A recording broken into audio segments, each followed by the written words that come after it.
Welcome to one TV special story. Kadapa గడపలో తెలుగుదేశం మహానాడు అంగరంగ వైభవంగా ప్రారంభమైంది. పాటలు, డాన్సులతో సభా ప్రాంగణం మోతమోగింది. తొలి రోజే పార్టీ అధినేత చంద్రబాబు, మంత్రి లోకేష్ ప్రసంగం ఆకట్టుకుంది. గత వైసీపీ హయాంలో మాచర్ల నియోజకవర్గంలో హత్యకు గురైన టీడీపీ నాయకుడు తోట చంద్రయ్య పేరు చంద్రబాబు ఈ సందర్భంగా ప్రస్తావించడం సభికులకు ఆసక్తి కలిగించింది. చంద్రబాబే కాదు, ఇతర నేతలు కూడా చంద్రయ్య పేరు స్మరించుకోవడం గమనించదగ్గ విషయంగా చెప్పుకోవచ్చు. మహానాడు మొదటి రోజు ఎలా జరిగిందో ఇప్పుడు చూద్దాం.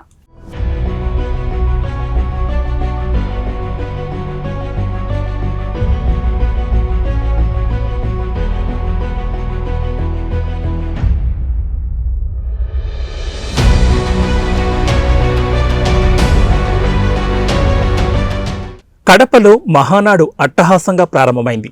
దేవుని కడపలో జరుగుతున్న ఈ మహానాడు చరిత్ర సృష్టించబోతోందని టీడీపీ అధినేత ఏపీ ముఖ్యమంత్రి చంద్రబాబు అన్నారు. ఈ మహానాడు దశ దిశ నిర్దేశిస్తుందని తెలిపారు. ఈ సందర్భంగా చంద్రబాబు ప్రసంగించారు. కడప గడ్డపై తొలిసారి మహానాడు ఏర్పాటు చేసుకుంటున్నాం. ఈ మహానాడు చరిత్ర సృష్టిస్తుంది. ఉమ్మడి కడప జిల్లాలో 10కి 7 స్థానాలు గెలిచాం.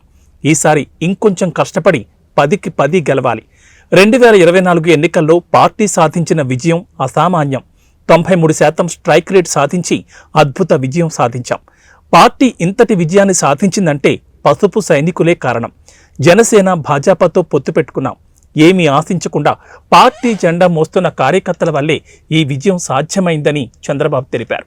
పేక కోస్తున్న జై తెలుగుదేశం అన్నాడు. పార్టీ పని అయిపోయిందని మాట్లాడిన వాళ్లకు వాళ్ల పనే అయిపోయింది. 43 ఏళ్ల ప్రస్థానంలో దేశంలో ఏ పార్టీ ఎదుర్కొని సంక్షోభాలను ఎదుర్కొన్నాం. పాలనంటే హత్య రాజకీయాలు, కక్ష సాధింపులుగా గత ప్రభుత్వం మార్చేసింది.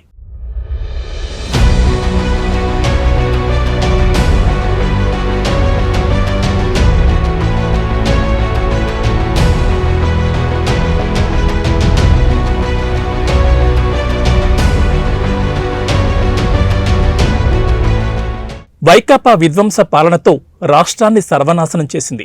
దీన్ని ప్రశ్నించిన టీడీపీ కార్యకర్తలు, నాయకుల ప్రాణాలు తీశారు, వేటాడారు, వెంటాడారు, అక్రమ కేసులు పెట్టారు. కానీ ఎత్తిన జెండా దించకుండా పోరాటం చేసిన మిమ్మల్ని అభినందిస్తున్నా. మన పసుపు సింహం కార్యకర్త చంద్రయ్యను పీక కోస్తుంటే కూడా జై తెలుగుదేశం అని ప్రాణం వదిలాడు. ఆయనే మనకు స్ఫూర్తి. ఆ స్ఫూర్తే పార్టీని నడిపిస్తుందని చంద్రబాబు అన్నారు. రాజకీయాల్లో విలువలు తెచ్చిన ఏకైక పార్టీ. ప్రతిపక్షంలో ఉండగా అవినీతి వ్యతిరేక పోరాటం చేశాం. అధికారంలో ఉంటే అవినీతి రహిత పాలన అందించాం. ప్రజల ఆస్తులు, హక్కులకు రక్షణ కల్పించాం. పాజిటివ్ పాలిటిక్స్తో రాజకీయాల్లో విలువలు తెచ్చిన ఏకైక పార్టీ తెలుగుదేశం. తెలుగు రాష్ట్రాల్లో ఏ పార్టీలో చూసినా టీడీపీ వర్సిటీలో చదివిన విద్యార్థులే. మన పార్టీ చరిత్ర చింపేస్తే చిరిగేది కాదు, చెరిపేస్తే చెరిగేది కాదు. పార్టీ విధానాలు, ఆలోచనలు దేశంలోనే ప్రత్యేకంగా నిలిచాయన్నారు చంద్రబాబు.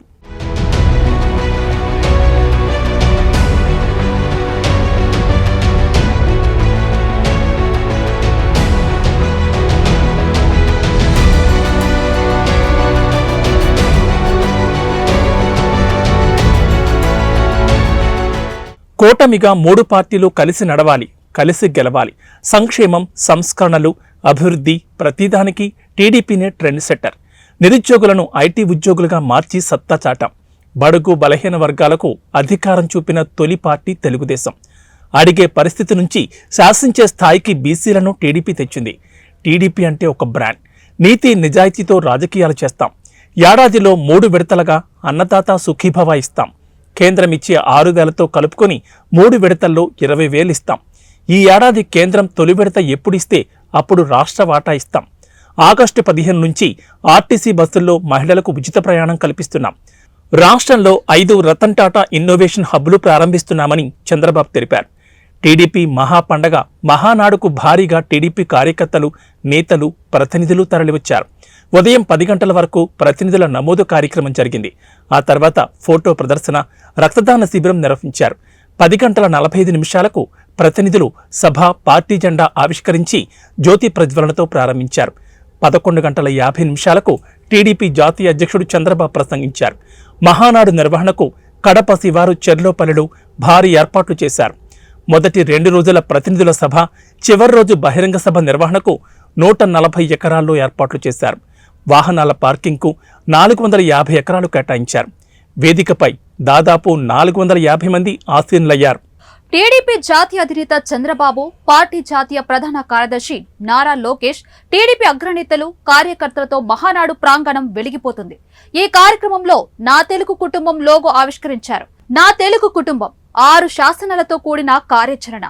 లోగో ఆవిష్కరించిన అనంతరం నారా లోకేష్ మాట్లాడుతూ తెలుగు ప్రజల సమగ్రాభివృద్ధి సంక్షేమమే ధ్యేయంగా 6 కీలక శాసనాలను తీసుకొచ్చినట్లు వెల్లడించారు. ఈ 6 సూత్రాలను రాబోయే రోజుల్లో ఖచ్చితంగా అమలు చేసి తీరుతామని ఆయన ధీమా వ్యక్తం చేశారు. ప్రజల ఆకాంక్షలకు అనుగుణంగా సమాజంలోని అన్ని వర్గాల ప్రయోజనాలు దృష్టిలో ఉంచుకొని ఈ శాసనాలను రూపొందించినట్లు ఆయన తెలిపారు.